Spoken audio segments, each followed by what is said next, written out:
चलिए पॉलिटी में हम एक कदम और आगे बढ़ते हैं। संविधान की इस विकास यात्रा में हम आपको scheduled areas and tribal areas के विषय में पढ़ा रहे हैं। हमने आपको अब तक 2 लेक्चर्स इस पे डिलीवर किए। पहले लेक्चर में हमने आपको बहुत डिटेल में बताया कि शेड्यूल 5 के तहत आने वाले शेड्यूल एरियाज और शेड्यूल 6 के तहत आने वाले ट्राइबल एरियाज की क्या इंपॉर्टेंस है, इनमें क्या डिफरेंसेस हैं। फिर सेकेंड लेक्चर के तहत हमने आपको आसाम अकॉर्ड, जिसे आप बोडो अकॉर्ड भी कह सकते हैं, उसके तहत बोडो पीपल्स को सेंटर में रखा केस स्टडी के तौर पर, और हमने डिटेल में बताया कि किस तरह के पॉलिटिकल एस्पेक्ट्स जुड़े हुए हैं ट्राइबल एरियाज को लेकर के, क्या एट्रोसिटीज उन पर हुई हैं हिस्टोरिकली, कितनी लंबी मुहिम उन्होंने छेड़ी ब्रिटिशर्स के समय से लेकर के इंडिपेंडेंस के बाद तक, और जिसके तहत आज के समय में वो अकॉर्ड जाकर के कंक्लूड हुआ। आज हम आगे बढ़ेंगे, आपको बहुत सी जानकारियां मिलेंगी। मैं एक बार फिर इंडिपेंडेंस से लेकर के इसका एक हिस्टोरिकल एवोल्यूशनरी प्रोसेस आपको बताऊंगा, जिसमें इंफॉर्मेशंस डिफरेंट होंगी, प्रोसीजर्स और क्लियर किए जाएंगे आपको, क्योंकि अब आपका माइंड इस टॉपिक को लेकर के उतना मैच्योर हो चुका है। लेकिन उसके पहले हम आज की शुरुआत 4 खबरों से करेंगे, इसी टॉपिक से जुड़ी हुई, शेड्यूल 5 और शेड्यूल 6 से जुड़ी हुई 4 खबरें मैं आपको बताऊंगा और फिर हम आगे बढ़ जाएंगे। ये खबरें इसलिए बताऊंगा ताकि आपको प्रैक्टिकली ये टॉपिक समझ आए जिसे हम अप्रोच कर रहे हैं। देखिए, सबसे पहली खबर, आपको पता है कि अभी चुनाव हुए और अभी आसाम के मुख्यमंत्री बीजेपी पार्टी से बने, और वो कौन है? हेमंत बिस्वा शर्मा। उसके पहले सर्बानंद सोनोवाल थे, अब वो बने हैं। तो आसाम में भी चुनाव होकर के हटे, ये फर्स्ट एस्पेक्ट। इसके तहत जब चुनाव में वहां पर प्रचार हो रहे थे, सभी पॉलिटिकल पार्टीज नेचुरली अपनी अपनी पॉलिटिक्स को आगे बढ़ाते हुए कुछ प्रोमिसेस करते हैं। इसके तहत राहुल गांधी ने एक वीडियो कॉन्फ्रेंसिंग के माध्यम से एक बात कही कि हम अगर चुनाव जीतते हैं, हमारा जो विजन है वो ये है कि हम आर्टिकल 244A लागू करेंगे। कहां पर? आसाम में। उन्होंने कहा कि बीजेपी धीरे धीरे आसाम को आर्टिकल 244A के प्रावधानों से दूर ले आई है। अब इसमें फिर चर्चा छिड़ गई कि 244A क्या है। मैंने आपको आर्टिकल 244(1) तो अच्छे से पढ़ा दिया, जो कि शेड्यूल्ड एरियाज के बारे में बात करता है, शेड्यूल 5। मैंने आपको आर्टिकल 244(2) भी डिटेल में करा दिया, जो कि 6th शेड्यूल की बात करता है, ट्राइबल एरियाज की बात करता है। आर्टिकल 244A क्या है, इस पर बात करेंगे। इसके अलावा अगस्त 2020 में अरुणाचल प्रदेश की लेजिस्लेटिव असेंबली ने रेजोल्यूशन पास किया और वहां पर यह कहा गया कि पूरे के पूरे अरुणाचल प्रदेश को 6th शेड्यूल में बदल दिया जाए। हम इस प्रोसेस को भी समझेंगे कि वहां पर ऐसा क्यों कहा गया। इसके अलावा 2018 में अप्रैल में प्रधानमंत्री के द्वारा मैंने इसलिए कहा कि यहां पर करेंगे वो राष्ट्रपति ही, प्रधानमंत्री के द्वारा ये प्रयास किए गए कि भाई राजस्थान को शेड्यूल एरिया के तहत डिक्लेयर किया जाए। और 2019 में national commission for scheduled tribes के द्वारा ये रिकमेंडेशन दी गई ministry of home affairs, ministry of tribal affairs को, कि लद्दाख को भी इंक्लूड किया जाए 6th शेड्यूल के तहत। ये कुल 4 खबरें हैं जिनके माध्यम से आपको बहुत कुछ समझ में आ जाएगा। शुरुआत करते हैं। देखिए, सबसे पहली बात यह है कि आर्टिकल 244A ये कब इंक्लूड हुआ था कॉन्स्टिट्यूशन के अंदर। इसके लिए 1969 में 22nd कॉन्स्टिट्यूशनल अमेंडमेंट एक्ट लाया गया था। किसके द्वारा लाया गया था? उस समय की कांग्रेस गवर्नमेंट के द्वारा, so inserted by the Congress government. और ये कब हुआ? 1969 में। और आर्टिकल 244 में ए जोड़ा गया, दैट इज आर्टिकल 244A। क्या खासियत है इसकी? देखिए, जब आप आर्टिकल 244(2) की बात करते हैं तो आप 6th शेड्यूल की बात करते हैं, जिसके तहत आप ऑटोनोमस डिस्ट्रिक्ट काउंसिल्स और ऑटोनोमस रीजनल काउंसिल्स की बात करते हैं। और ये तो आप जानते हैं कि 5th to 7th सितंबर 1949 के दौरान उस समय की कॉन्स्टिट्यूएंट असेंबली ने ही 5th शेड्यूल और 6th शेड्यूल जो है वो कॉन्स्टिट्यूशन में ऐड कर दिया था। अगर आप नॉर्थ ईस्टर्न स्टेट्स में जाएं तो 5th से 7th September of every year वहाँ के आदिवासी समाज के द्वारा सेलिब्रेट किए जाते हैं, क्योंकि इसके तहत उन्हें ऑटोनॉमस काउंसिल्स मिली थी। 7th schedule particularly is the date. तो उसके बाद उसके तहत आर्टिकल 244(1), 244(2) तो ऐड हो चुका था, लेकिन 244(a) की कहानी बाद में जाकर के आती है, और ये आई 1969 में, और इसके लिए किया गया संविधान में संशोधन, जो था 22वां संविधान संशोधन। और ये क्यों करना पड़ा और इसका डिफरेंस क्या है? देखिए, जब आप आर्टिकल 244(2) के तहत गए तो उसमें आपको 6th शेड्यूल के तहत ऑटोनॉमस डिस्ट्रिक्ट या ऑटोनॉमस रीजनल काउंसिल्स मिलती हैं, और मैंने आपको बताया था कि इन काउंसिल्स के पास बहुत सारी लेजिस्लेटिव, एग्जीक्यूटिव, जुडिशियल और फाइनेंशियल स्फीयर में ऑटोनॉमी रहती है। लेकिन एक खास बात थी, लॉ एंड ऑर्डर का मैटर इनके पास नहीं था, ये बड़ी चीज है। लेकिन दूसरी तरफ अगर आप आर्टिकल 244(a) को समझते हैं तो उसका एक बहुत ही बड़ा और मेजर स्ट्राइकिंग डिफरेंस जो 244(2) से था वो यही था कि article 244(a) law and order भी इन्हीं ऑटोनॉमस काउंसिल्स को दे देता है। यानी कि अगर आर्टिकल 244(a) लागू हो जाता है तो ऑटोनॉमस काउंसिल्स जो है वो कैपेबल हो जाएंगी लॉ एंड ऑर्डर को अपने हिसाब से टैकल करने को लेके। माइक की वायर खराब हुई है तो मैंने माइक नहीं लगाया, जोर जोर से मुझे बोलना पड़ रहा है ताकि मोबाइल कैप्चर करे, तो खांसी आ सकती है कई बार, उसके लिए क्षमा करें। तो आर्टिकल 244(a) जो है वो ये शक्ति प्रदान करता है कि लॉ एंड ऑर्डर भी उन ऑटोनॉमस काउंसिल्स के जुरिस्डिक्शन में आ जाएगा जो कि 244(2) के तहत नहीं आता। Law and order state government की रिस्पॉन्सिबिलिटी रहती है आर्टिकल 244(2) के तहत, ये एक इंपॉर्टेंट चीज है। तो इसीलिए ये आर्टिकल 244(a) काफी ज्यादा ऑटोनॉमी प्रोवाइड कर देता है ऑटोनॉमस काउंसिल्स को। तो आर्टिकल 244(a) का पर्टिकुलरली इंटरप्रिटेशन भी इस तरह किया जाता था कि ये आसाम के अंदर ही एक ऑटोनॉमस स्टेट कार्व आउट करने की बात करता है। मतलब एक आसाम एक राज्य है, उसके अंदर एक और ऑटोनॉमस स्टेट कार्व आउट हो जाएगा जिन जिन एरियाज पर आर्टिकल 244(a) लागू हो जाएगा, क्योंकि ऑलरेडी 244(2) के तहत बहुत सारे स्फीयर्स में ऑटोनॉमी प्रोवाइड की गई है। उन ऑटोनॉमीज को बरकरार रखते हुए 244(a) लॉ एंड ऑर्डर फिर भी जुरिस्डिक्शन प्रोवाइड करता है उन काउंसिल्स को। इसके तहत वो ऑलमोस्ट एक स्टेट के अंदर खुद से ही ऑटोनॉमस स्टेट जैसी परिस्थितियां पैदा हो जाती है। सवाल ये खड़ा होता है कि ये मांग कहां से आई? देखिए, 1950 का समय था, आप सब जानते हैं।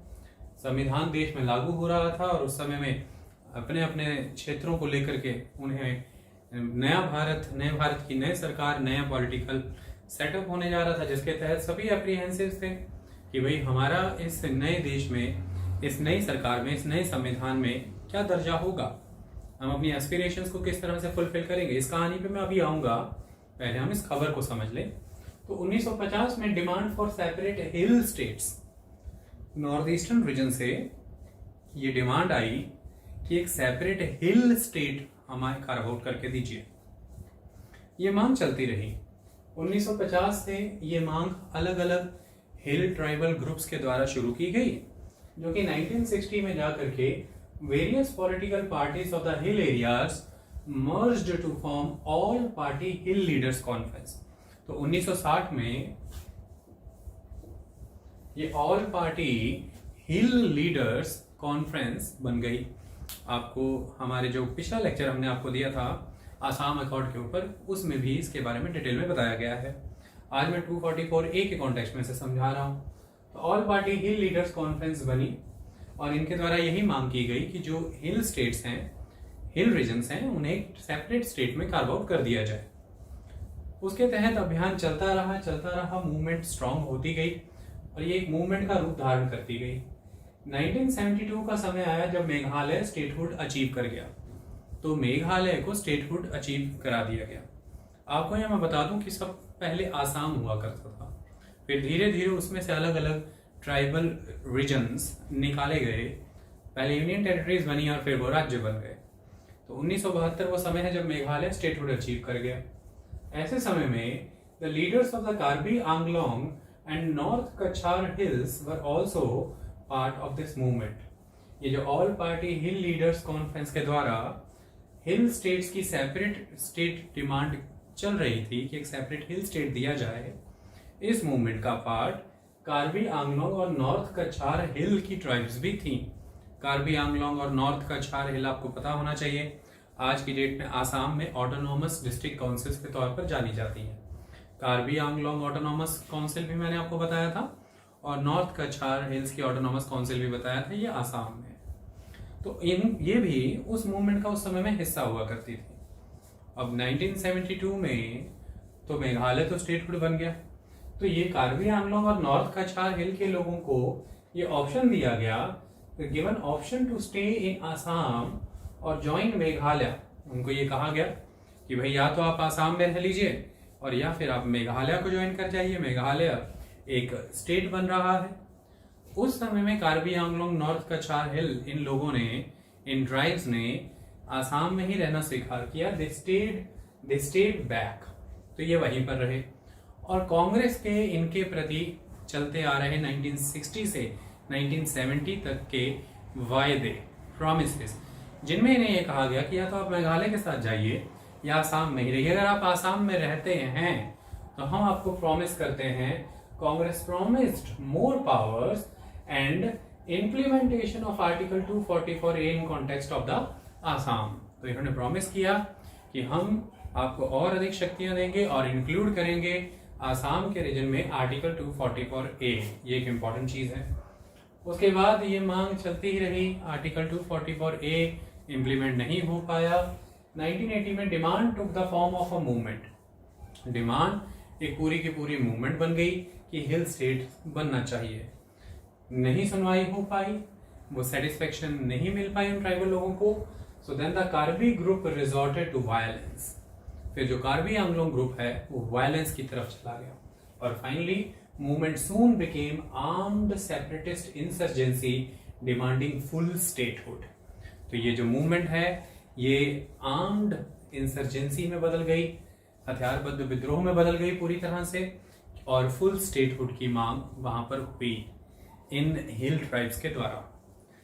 तो एक तरह से कांग्रेस इस चीज को डील करने में फेल रही। मेरे अलग अलग लेक्चर्स में ये बहुत डिटेल में समझाया भी गया है।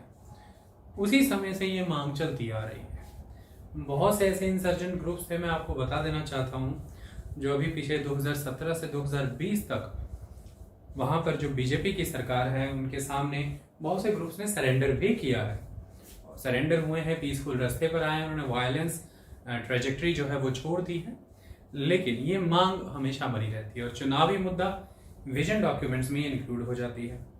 इनफैक्ट बीजेपी के ही एमएलएज आसाम से जो बिलोंग करते हैं, अलग अलग ट्राइबल इंटरेस्ट को रिप्रेजेंट करते हुए, उन्होंने ही बीजेपी के चीफ मिनिस्टर जो है आसाम में उनको, और जो देश के होम मिनिस्टर यानी कि अमित शाह को, इनको कई मेमोरेंडम प्रेजेंट किए कि आर्टिकल 244A लागू किया जाए और जो ट्राइब्स हैं उनके ऑटोनोमस गवर्नमेंट के जो भी डिमांड्स हैं उनको सॉल्व किया जाए। अमित शाह इस पर कुछ ज़्यादा स्टेक ना लेते हैं, उन्होंने यही कहा कि इन रीजन्स के लिए एक्स्ट्रा डेवलपमेंट पैकेज प्रोवाइड किया जाएगा, आपको एक्स्ट्रा फाइनेंशियल असिस्टेंस प्रोवाइड की जाएगी ताकि आपका प्रॉपर डेवलपमेंट। लेकिन जो 244A की इम्प्लीमेंटेशन की बात है वो कभी भी फुलफिल अभी नहीं हो पाई, बीजेपी के द्वारा एटलीस्ट ये नहीं हो पाया। तो ये इस कॉन्टेक्स्ट में आर्टिकल 244A चर्चा पे आया। तो क्या पता लगता है कि नॉर्थ ईस्ट के क्षेत्र की आदिवासी समाज जो कि 6th शेड्यूल में भी कवर हो रहे हैं, अगर मैं आसाम की बात करूं, वो 6th शेड्यूल की भी ऑटोनॉमी से सेटिस्फाई नहीं है। उन्हें 6th शेड्यूल की ऑटोनॉमस काउंसिल्स के तहत लॉ एंड ऑर्डर और अदर ऑटोनॉमीज चाहिए। जबकि अब दूसरा केस अगर हम देखते हैं तो बहुत से ऐसे क्षेत्र हैं जिनके पास 6th शेड्यूल नहीं है, 5th शेड्यूल भी नहीं है, लेकिन उनके पास कुछ यूनिक प्रोटेक्शन है, सेफगार्ड मैकेनिज्म्स हैं कॉन्स्टिट्यूशन में गिवन आर्टिकल्स का। उनकी भी मांग यही रहेगी कि वो भी ऑटोनॉमी मांगेंगे। हर लेवल पर आपको एक ऑटोनॉमस डिमांड बढ़ती हुई नजर आएगी, उसको भी समझ लेते हैं। देखिए क्या हुआ, 27 अगस्त 2020 को Arunachal Pradesh state legislative assembly passed a resolution to bring the entire state under the 6th schedule. Pema Khandu वहां के चीफ मिनिस्टर हैं, उनकी अध्यक्षता में ये कहा गया कि भाई पूरी की पूरी जो स्टेट है अरुणाचल प्रदेश, इसे ही 6th शेड्यूल बना दिया जाए। एक्चुअली वहां पर दो ऑटोनॉमस डिस्ट्रिक्ट काउंसिल्स जो कि वहां पर नहीं है, दो ऑटोनॉमस डिस्ट्रिक्ट काउंसिल्स बने, इसकी मांग लंबे समय से चल रही थी। वो मांग इस समय में फिर रिवाइज हुई और बढ़ते बढ़ते वो मांग आगे बढ़ गई और ये हुआ कि पूरे के पूरे राज्य को ही 6th शेड्यूल बना दिया जाए। ये मांग इसलिए आई कि ऐसा कहा गया कि लगभग 70% पॉपुलेशन यहाँ की ट्राइबल है। एग्जैक्ट फिगर तो नहीं, लेकिन लगभग 13,80,000 के अराउंड जनसंख्या है वहाँ की अरुणाचल प्रदेश की, और लगभग 11 लाख के अराउंड वहाँ पर ट्राइबल मेंबर है। तो ऐसा कहा गया कि ऑलमोस्ट 70% जनसंख्या जो है वो ट्राइबल लोगों की है अरुणाचल प्रदेश में। 11 लाख, 9 लाख, 11 लाख, इस तरह से एक फिगर बनती है। तो 70% जनसंख्या जो है वो लगभग, मैं फिगर यहाँ लिख दूंगा एक्जैक्टली, वो ट्राइबल लोगों की है। इसके तहत इसे या तो 6th शेड्यूल में कवर कर दिया जाए, जो कि अभी तक सिर्फ और सिर्फ मेघालय, आसाम, मिजोरम और त्रिपुरा तक है। मैंने आपको बता दिया पिछले लेक्चर्स में, हमने आपको पढ़ाया कि 10 ऑटोनॉमस काउंसिल्स हैं जो 4 राज्यों में हैं उत्तर पूर्व के। तो ये कहा गया कि या तो 6th शेड्यूल को एक्सटेंड किया जाए टूवर्ड्स अरुणाचल प्रदेश और पूरा अरुणाचल प्रदेश ही 6th शेड्यूल डिक्लेयर कर दिया जाए और ऑटोनॉमस सिस्टम ऑफ गवर्नमेंट हो, और या फिर आर्टिकल 371A जैसा प्रोसीजर प्रोवाइड किया जाए। अब यहाँ पर सवाल खड़ा हो जाता है कि आर्टिकल 371A जैसा प्रोसीजर क्या है। देखिए, आपको एक बात बताता हूँ, सही मायने में जो सेपरेट हिल स्टेट्स की मांग है, इसकी उत्पत्ति नागा पीपल के द्वारा नागालैंड से होती है। 1929 की अगर बात करें तो साइमन कमीशन भारत में था और ये जांच रहा था अलग अलग पॉलिटिकल स्टेक होल्डर से बातचीत करके कि जो गवर्नमेंट ऑफ इंडिया 1919 के एक्ट के तहत भारत को पॉलिटिकल रिफॉर्म्स दिए गए, कॉन्स्टिट्यूशनल राइट्स दिए गए, वो भारत में किस तरह से काम कर रहे हैं। उस समय में साइमन कमीशन के सामने अपना मेमोरेंडम नागा पीपल ने प्रेजेंट किया था कि उन्हें जो भी फर्दर आगे कॉन्स्टिट्यूशनल स्कीम के तहत लेजिस्लेचर्स बनती हैं या जो भी लेजिस्लेटिव बॉडीज बनेंगी, उनमें रिप्रेजेंटेशन दिया जाए रिजर्वेशन के तौर पर, उनकी कल्चर, कस्टम, मैनर को प्रोटेक्ट किया जाए, सेफ गार्ड किया जाए, इस तरह के प्रोविजंस रखे जाएं। तो एक तरह से नागा पीपल के द्वारा हमेशा से ही अपने कल्चर को लेकर के प्रोटेक्शन की मांग रही। 1960s का दौर है, आपको पता है, उस समय में भी नागा पीपल्स के द्वारा यही मांग रही कि जो इंडिया है एज अ नेशन, हम इससे अलग रहना चाहते हैं। तो सेसेशन के प्रोसेस वहाँ पर चलते रहे। 1963 में नागालैंड स्टेट के तौर पर गठित किया गया। तो कुल मिलाकर के नागालैंड में आप हैरान हो जाएंगे कि जहाँ पर सबसे पहले इस तरह की मांगों की शुरुआत हुई, वहाँ पर ही 6th शेड्यूल जैसी ऑटोनॉमस काउंसिल्स एग्जिस्ट नहीं करती। आप सरप्राइज हो जाएंगे कि ऐसा कैसे। उसका रीजन ये है कि नागालैंड में आर्टिकल 371A लागू होता है। आर्टिकल 371A ये कहता है कि बहुत से ऐसे स्पेसिफिक प्रोसीजर्स हैं, जो प्रोसीजर्स इंडियन पार्लियामेंट के द्वारा बनाए गए जो लॉज हैं उन स्पेसिफिक मैटर्स के ऊपर, वो लॉज नागालैंड पर लागू नहीं होते जब तक कि नागालैंड की जो लेजिस्लेटिव असेंबली है वो रेजोल्यूशन पास करके उन लॉज को अपने राज्य में लागू होने की अनुमति दे दे। तो अगर नागालैंड की लेजिस्लेटिव असेंबली रेजोल्यूशन पास करके ये अनुमति प्रदान करती है कि ये कानून जो कि इंडियन पार्लियामेंट के द्वारा बना है ये नागालैंड पे लागू हो, तभी वो कानून लागू हो पाएगा, अदरवाइज नहीं हो पाएगा। सो सिविल और क्रिमिनल जुडिशियल सिस्टम में बहुत सी आज़ादियां नागालैंड को दी हुई हैं कि वो अपने customary laws, custom, culture, manner के अकॉर्डिंग उन सिविल और क्रिमिनल मैटर्स का निपटारा कर सके।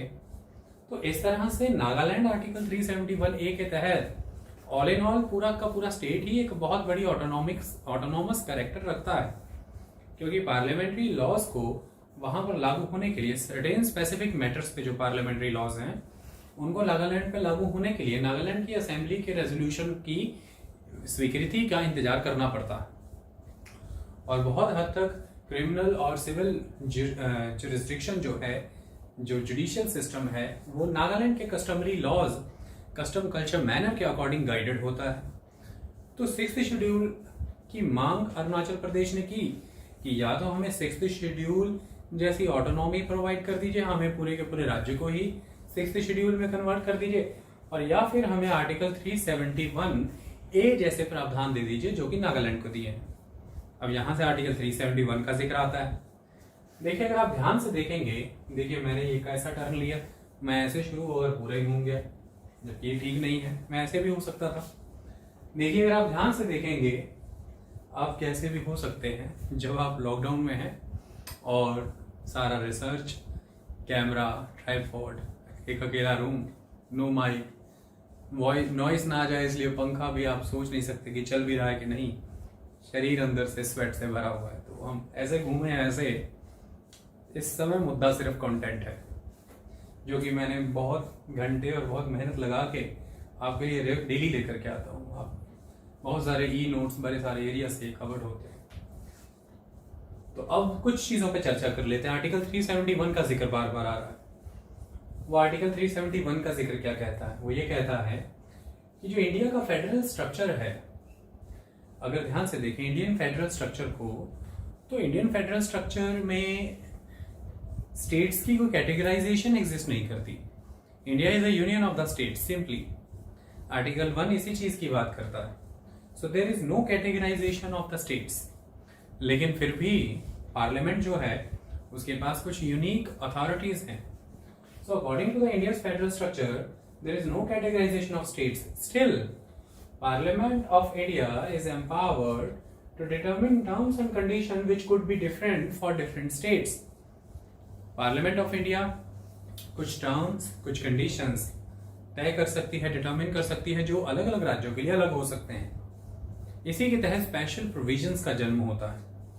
उन राज्यों की कल्चरल सेटिंग को देखते हुए, उनकी बॉर्डर फ्रंटियर लोकेशंस को देखते हुए, उनकी एथनिसिटी को ट्रेस करते हुए, उनकी बैकवर्डनेस को ट्रेस करते हुए, हिस्टोरिकल एवोल्यूशन को ट्रेस करते हुए, बहुत सारे एस्पेक्ट्स के बेसिस पर some special provisions are there because Parliament is empowered to determine the terms and conditions according to the different situations of different states. इसी के तहत स्पेशल प्रोविजन कंसेप्ट कॉन्स्टिट्यूशन में आते हैं, जिसके तहत आर्टिकल 371 से लेकर के आर्टिकल 371J तक के प्रोविजन गिवन है। इसी के तहत मैंने आपको बताया आर्टिकल 371A जो नागालैंड से जुड़ा हुआ है, और इसी के तहत है आर्टिकल 371H जो कि अरुणाचल प्रदेश से जुड़ा हुआ है। अब अरुणाचल प्रदेश आर्टिकल 371H से निकल करके आर्टिकल 371A की तरफ आना चाहता है, या वो 6th शेड्यूल का ऑटोनॉमस स्टेट बनना चाहता है, ऑटोनॉमस काउंसिल का दर्जा धारण करके। अब नागालैंड को आर्टिकल 371H के तहत क्या खास प्रावधान है? खास प्रावधान यही है कि वहां पर अपनी लेजिस्लेचर है नागालैंड की, उनके अपने चीफ मिनिस्टर होते हैं, उसके तहत वो अपना कानून बनाते हैं। जैसे नॉर्मल सभी राज्य चलते हैं उसी तरह से नागालैंड भी चलता है। सॉरी, अरुणाचल प्रदेश की मैं तब से बात कर रहा हूँ, अभी मैंने नागालैंड कह दिया। अरुणाचल प्रदेश है जो वो कवर होता है आर्टिकल 371H में, और अरुणाचल प्रदेश को नागालैंड वाला आर्टिकल 371A चाहिए। ठीक है। अब अरुणाचल प्रदेश की अगर हम बात करें तो उसकी क्या स्पेशल सेटिंग है? देखिए, उसकी अपनी नॉर्मल लेजिस्लेचर है, उसका अपना चीफ मिनिस्टर होता है, काउंसिल ऑफ मिनिस्टर होता है। जिस तरह से बाकी राज्य होते हैं उसी तरह से अरुणाचल प्रदेश का भी प्रबंध किया गया है। एक खास प्रोविजन वहां पर रखा गया है, वो क्या है? गवर्नर को ये कहा गया है कि गवर्नर की स्पेशल रिस्पॉन्सिबिलिटी बनती है towards the law and order of the Arunachal Pradesh. यानी कि गवर्नर अरुणाचल प्रदेश के लॉ एंड ऑर्डर के प्रति स्पेशल रिस्पॉन्सिबिलिटी रखते हैं। ये बड़ी बात है। अब दूसरा प्रोविजन इसमें यह रखा गया है कि अगर गवर्नर कभी भी चाहें तो वो प्रेसिडेंट को ये रिपोर्ट सबमिट कर सकते हैं कि अब मुझे नहीं लगता है कि अरुणाचल प्रदेश के लॉ एंड ऑर्डर को लेकर के कोई स्पेशल रिस्पॉन्सिबिलिटी मुझे निभाने की नीड है। इस रिपोर्ट को संज्ञान में लेकर के प्रेसिडेंट अगर वाजिब समझें तो वो उस डेट से, जिस डेट से प्रेसिडेंट चाहेंगे, गवर्नर ऑफ अरुणाचल प्रदेश की गवर्नर के प्रति लॉ एंड ऑर्डर के मामले में ये स्पेशल रिस्पॉन्सिबिलिटी को वो खत्म कर सकते हैं। तो अरुणाचल प्रदेश यहां पर ये कहता है कि हमारे पास सिर्फ और सिर्फ आर्टिकल 371H के तहत इतना ही प्रोटेक्शन है, बीइंग अ ट्राइबल सोसाइटी, कि हमारे यहाँ पर जो लॉ एंड ऑर्डर है वो गवर्नर की स्पेशल रिस्पॉन्सिबिलिटी पर दिया गया है। और जब गवर्नर ये प्रेसिडेंट को कस्टडी दे दें कि भाई यहाँ पर मुझे नहीं लगता है कि अब गवर्नर को किसी तरह की लॉ एंड ऑर्डर की स्पेशल रिस्पॉन्सिबिलिटी फुलफिल करनी चाहिए, ऐसे हालात मुझे लगते नहीं हैं, तो प्रेसिडेंट उस शक्ति को भी खत्म कर देंगे। और अरुणाचल प्रदेश फिर एक नॉर्मल स्टेट्स की तरह ही फंक्शन करेगा, जिस तरह से करता है, जिस तरह से बाकी के राज्य करते हैं। उनका कहना है कि इतना प्रोटेक्शन जो दिया गया है अरुणाचल प्रदेश की ट्राइबल सोसाइटी को ध्यान में रख के, ये सफिशिएंट नहीं है। तेजी से हमने देखा है कि अरुणाचल प्रदेश का ट्राइबल कल्चर डिस्टॉर्ट हो रहा है, ट्राइबल सोसाइटीज खत्म हो रही हैं, उनका रूपांतरण होते चला जा रहा है। अगर ट्राइबल कैरेक्टर बचा करके रखना है अरुणाचल प्रदेश का, तो बहुत जल्दी ही हमें इसे 6th शेड्यूल के तहत अकॉर्ड करना पड़ेगा स्टेटस, जो कि बाकी के 4 राज्यों को दिया गया है। पूरे के पूरे राज्यों को 6th शेड्यूल में कन्वर्ट करिए। ये अरुणाचल प्रदेश की मांग। तीसरी चीज मैंने आपको बताया कि अप्रैल 2018 में ये नोटिफाई किया गया, और नोटिफाई कौन करेगा? प्रेसिडेंट ही डिक्लेयर करेंगे शेड्यूल एरियाज, और राजस्थान के तहत शेड्यूल एरिया डिक्लेयर कर दिया गया। ये एक इम्पॉर्टेंट चीज। और इसके तहत कुछ और शेड्यूल एरियाज को कुछ और फाइनेंशियल ऑटोनॉमी भी प्रोवाइड की गई, कुछ और भी रिसोर्सेज प्रोवाइड किए गए। अब मैं उनके विषय में यहाँ पर नोट्स बना देता हूँ ताकि आपको और क्लैरिटी हो जाए। चलिए अगले प्रोविजन की ओर हम बढ़ते हैं। देखिए, अप्रैल 2018 में union cabinet chaired by the prime minister of India Narendra Modi, तो अप्रैल 2018 यूनियन कैबिनेट के द्वारा अप्रूवल दे दिया गया, give its approval to the declaration of scheduled area in respect of Rajasthan under 5th schedule of the constitution of India. मैंने आपको scheduled areas और tribal areas के फर्स्ट लेक्चर में बताया था कि किसी एरिया को शेड्यूल एरिया डिक्लेयर करना है, इसके रिलेटेड पावर किसके पास है? वो डिक्लेरेशन की पावर प्रेसिडेंट के पास थी, जिसके लिए उसे रिस्पेक्टिव स्टेट गवर्नमेंट के तहत जो गवर्नर है उनकी कंसल्टेशन की नीड नहीं है। लेकिन आप ये जानते हैं कि प्रेसिडेंट सेंट्रल काउंसिल या यूनियन काउंसिल ऑफ मिनिस्टर की एड एंड एडवाइस से काम करते हैं। तो इसी के तहत यूनियन कैबिनेट यानी कि जो मंत्रिमंडल है उसने फैसला किया, 25 अप्रैल का ये फैसला था 2018 का, और उसने ये तय किया कि जो राजस्थान है उसके शेड्यूल एरियाज डिक्लेयर किए जाएं। तो राजस्थान, पहले आपको पता होगा कि 9 राज्य हुआ करते थे, फिर राजस्थान को इसमें जोड़ा गया और राजस्थान में भी शेड्यूल एरियाज डिक्लेयर किए गए। ये किया तो यूनियन कैबिनेट ने ही अप्रूव था, लेकिन इसे फर्दर डिक्लेयर प्रेसिडेंट करेंगे, क्योंकि प्रेसिडेंट को काउंसिल ऑफ मिनिस्टर के ही एड एंड एडवाइस से चलना है, और काउंसिल ऑफ मिनिस्टर का ही छोटा वर्जन कैबिनेट है, that is the union cabinet. Union council of minister that is the मंत्री परिषद, union cabinet that is the मंत्रिमंडल। तो इसलिए फिर बाद में प्रेसिडेंट ने इसे डिक्लेयर कर दिया। ये एक बात। तो फिर राजस्थान में भी अब आपको शेड्यूल्ड एरियाज देखने को मिलते हैं। एक ये भी खबर थी। इसके बाद अगली खबर, सितंबर 2019 में national commission for scheduled tribes ने national commission for scheduled tribe बनाया गया था। ये भी मैं आपको पढ़ा दूंगा। 89th कॉन्स्टिट्यूशनल अमेंडमेंट एक्ट 2003 के तहत तो national commission for scheduled tribes के द्वारा यूनियन होम मिनिस्ट्री और यूनियन ट्राइबल अफेयर मिनिस्ट्री को ये रिकमेंडेशन दी गई। क्या रिकमेंडेशन दी गई? To include union territory of Ladakh under the 6th schedule. ये कहा गया कि जो न्यूली एस्टैब्लिश्ड यूनियन टेरिटरी है, पहले तो लद्दाख जम्मू कश्मीर राज्य का हिस्सा था, फिर जम्मू कश्मीर राज्य जो है उसे बाइफरकेट किया गया और लद्दाख को यूनियन टेरिटरी बनाया गया, और जम्मू कश्मीर का स्टेटस भी राज्य से घटा करके यूनियन टेरिटरी कर दिया गया। ये जो लद्दाख यूनियन टेरिटरी अब बनी है, इसके विषय में national commission for scheduled tribes ने यूनियन होम मिनिस्ट्री और यूनियन ट्राइबल अफेयर मिनिस्ट्री को ये रिकमेंडेशन दी कि लद्दाख को 6th शेड्यूल के तहत लाया जाए। ऐसा क्यों कहा उन्होंने, इसे समझते हैं। देखिए, उन्होंने ये कहा कि Ladakh is predominantly tribal region. क्यों?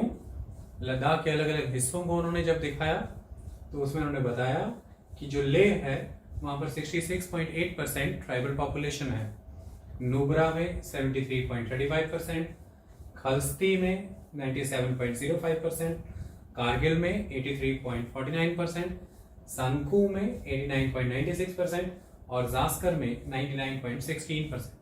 सबसे अधिक जास्कर में ट्राइबल पॉपुलेशन है। ये नाम मैंने लिखे हैं, कई बार स्पॉट आइडेंटिफाई करने को आ जाता है कि ये जगह कहाँ पर है और ये किस वजह से जानी जाती है। ऐसे मेंस में भी 2 मार्कर क्वेश्चन होते हैं, प्रीलिम्स में भी मैच द कॉलम में ये चीज़ें आती हैं। तो ये नाम याद रखिएगा, सांकू, नुब्रा, खल्स्ती, कारगिल, लेह, जास्कर। ठीक है।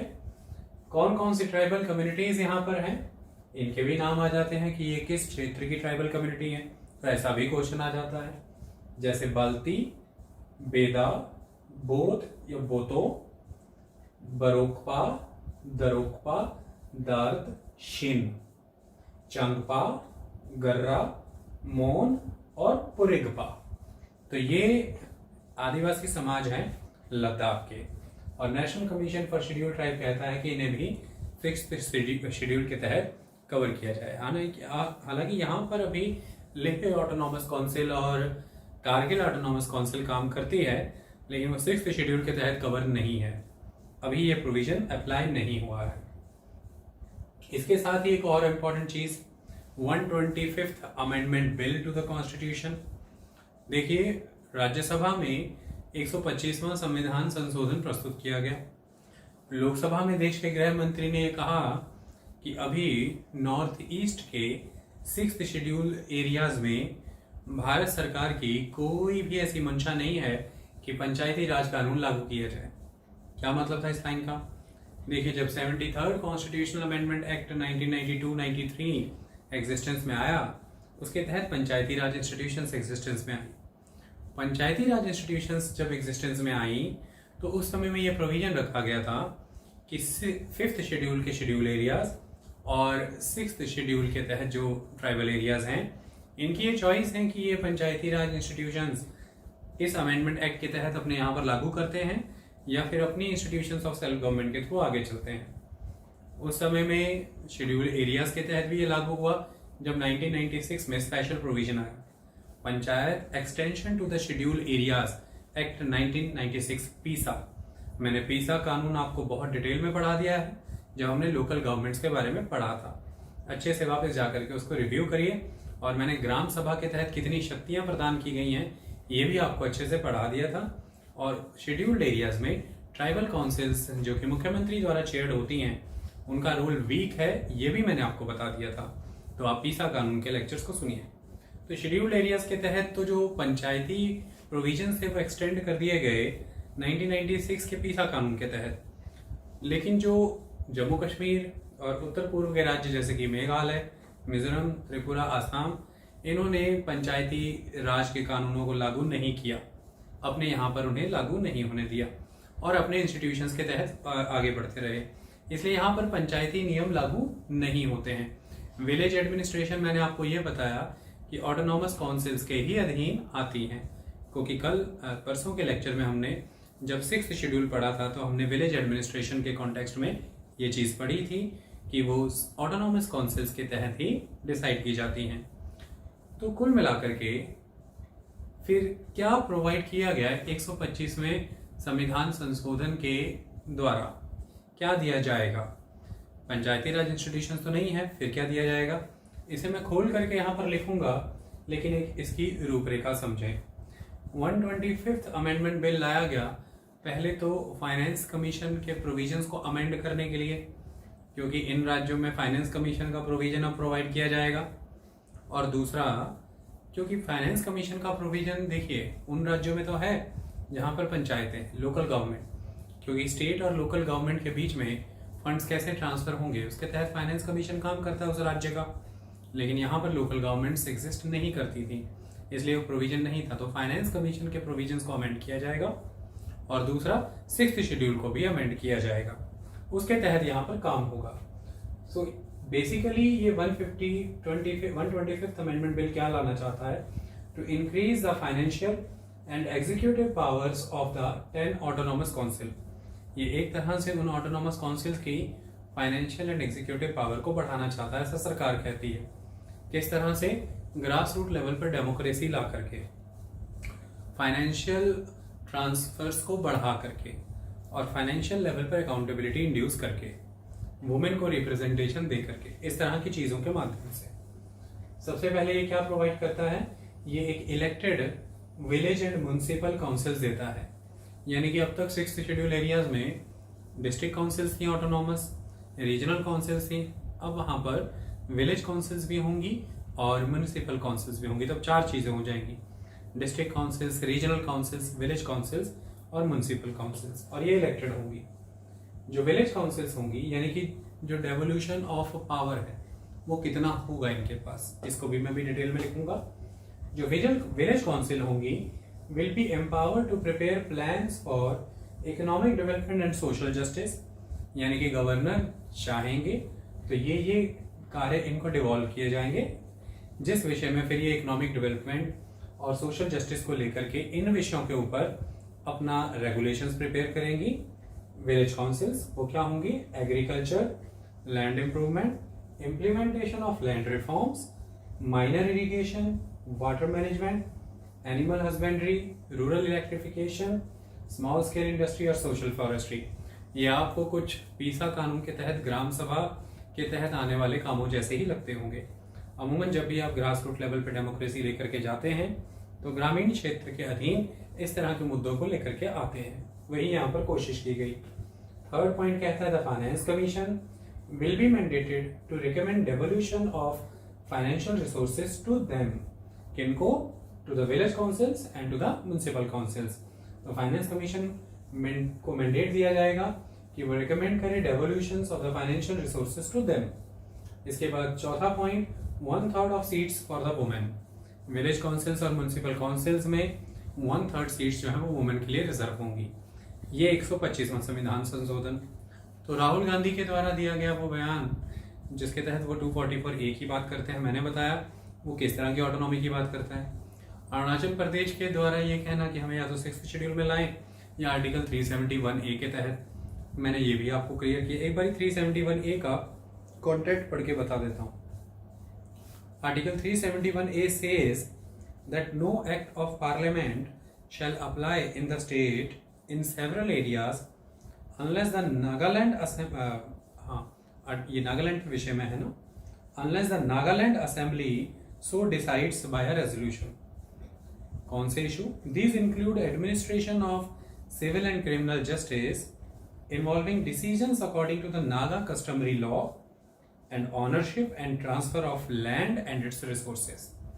तो लैंड, रिसोर्सेज और सिविल एंड क्रिमिनल जुरिस्डिक्शंस को लेकर के काफी ऑटोनॉमी है नागालैंड को आर्टिकल 371A के तहत, ये मैंने आपको बताया। अरुणाचल भी ऐसा आर्टिकल मांग रहा है या फिर 6th शेड्यूल की प्रोटेक्शन मांग रहा है। उसके बाद हमने देखा कि राजस्थान को शेड्यूल एरियाज प्रोवाइड किए गए शेड्यूल 5 के तहत 2018 का कैबिनेट का फैसला। सितंबर 2019 में शेड्यूल ट्राइब कमीशन के द्वारा यह कहना कि लद्दाख को भी 6th शेड्यूल के तहत लेकर के आइए, और सरकार के द्वारा राज्यसभा में प्रस्तुत किया गया 125th कॉन्स्टिट्यूशनल अमेंडमेंट बिल, और लोकसभा में देश के गृह मंत्री कहते हैं कि हमारा कोई इरादा नहीं है उत्तर पूर्व के 6th शेड्यूल एरियाज में पंचायती राज इंस्टीट्यूशंस लागू करने का, लेकिन हाँ ग्रास रूट लेवल पर डेमोक्रेसी होगी, इसके लिए 125वां संविधान संशोधन हम लेकर के आए हैं, जिसके प्रोविजन मैंने आपको बताए जिन्हें हम अभी ओपन करके समझेंगे। सारे मुद्दों में एक बात निकल करके आती है कि शेड्यूल ट्राइब्स कौन सा ऐसा शख्स है, कौन सी ऐसी अथॉरिटी है भारत में जो किसी ग्रुप या किसी कम्युनिटी को, किसी पर्सन को शेड्यूल ट्राइब या ट्राइबल पर्सन नोटिफाई कर सकता है। तो क्लियर कट आर्टिकल 342 के तहत ये शक्ति प्रेसिडेंट के पास है। प्रेसिडेंट एक नोटिफिकेशन जारी करके ये स्पेसिफाई करते हैं कि कोई कम्युनिटी या उस कम्युनिटी के तहत कोई ग्रुप, ट्राइबल ग्रुप या ट्राइबल कम्युनिटी है, ऐसा करने के लिए उसे, अगर वो किसी राज्य के कॉन्टेक्स्ट में ऐसा कर रहे हैं तो उस राज्य के गवर्नर की कंसल्टेशन की नीड है, तो वो यूनियन टेरिटरी हो या स्टेट्स हो, किसी को भी एज अ ट्राइब स्पेसिफाई करने की ताकत प्रेसिडेंट के पास है, article 342 of the Indian constitution. और अगर राज्यों के मामले में ये वो कर रहे हैं तो उन्हें गवर्नर की कंसल्टेशन लेनी जरूरी है। इस बात का ध्यान रखें, ये शक्ति राष्ट्रपति की है, पहली बात। अब राष्ट्रपति ने इसे स्पेसिफाई कर दिया आर्टिकल 352 के तहत। अब उस ट्राइब को उस शेड्यूल में डालना और उस शेड्यूल से निकालना, जिसे राष्ट्रपति स्पेसिफाई कर देंगे वो फिर ग्रुप ट्राइब नहीं रहेगा, जिसे राष्ट्रपति स्पेसिफाई कर देंगे वो ग्रुप ट्राइब हो जाएगा। ये तो राष्ट्रपति ने कर दिया। राष्ट्रपति की पावर स्पेसिफिकेशन की पावर है by the way of notification. फिर उस नोटिफिकेशन को ध्यान में रखते हुए जिन ग्रुप्स को राष्ट्रपति ने स्पेसिफाई किया है एज ए ट्राइब, या जिन ग्रुप्स को राष्ट्रपति ने स्पेसिफाई कर दिया कि अब ये ट्राइब नहीं है, तो पार्लियामेंट के पास फिर ये शक्ति है आर्टिकल 342 के तहत कि वो पार्लियामेंट उस ट्राइब को इंक्लूड कर देगी शेड्यूल में, तो वो शेड्यूल ट्राइब्स हो जाएंगी। और पार्लियामेंट के पास ये ताकत है आर्टिकल 342 के तहत कि वो उस शेड्यूल में से किसी भी ट्राइब को एक्सक्लूड कर दे। तो इंक्लूजन एक्सक्लूजन की शक्तियां पार्लियामेंट के पास है। ट्राइब्स से जुड़े मामलों पे कानून बनाने की शक्तियां पार्लियामेंट के पास है, लेकिन किसी ग्रुप या कम्युनिटी को एज अ ट्राइब स्पेसिफाई करने की शक्तियां राष्ट्रपति के साथ हैं। राज्यों के विषय में कंसल्टेशन के साथ करते हैं वो गवर्नर के, और ये आर्टिकल 342 के तहत इतना हमने समझा। अब हम 125वें अमेंडमेंट बिल को थोड़ा खोल लेते हैं, फिर ये सारा खबरों का दौर खत्म हो जाएगा और आपको ये ऑटोनॉमी, स्पेशल प्रोविजंस और इंक्लूजन ऑफ डिफरेंट ट्राइब्स के माध्यम से हम जब पीछे से आएंगे इसी लेक्चर में तो सारे कंसेप्ट क्लियर होते जाएंगे कि असल में मांगे हैं क्या, ये मुद्दे अलग अलग पार्टियों के चुनाव के विजन डॉक्यूमेंट का हिस्सा कैसे बन जाते हैं, लंबे समय से ये इंसर्जेंसी का कारण बने रहे और आज भी ये बहुत बड़ा मुद्दा है जब भी चुनावी रैलियां होती हैं। अब हम 125वें अमेंडमेंट को ओपन करके लिखते हैं। देखिए 125th कॉन्स्टिट्यूशनल अमेंडमेंट एक्ट 2019 क्या बताता है, इसको समझिए। जनवरी 2019 में the constitution 125th amendment bill 2019 present किया गया, कहां पर, राज्यसभा में। तो इसे इंट्रोड्यूस किया गया राज्यसभा में।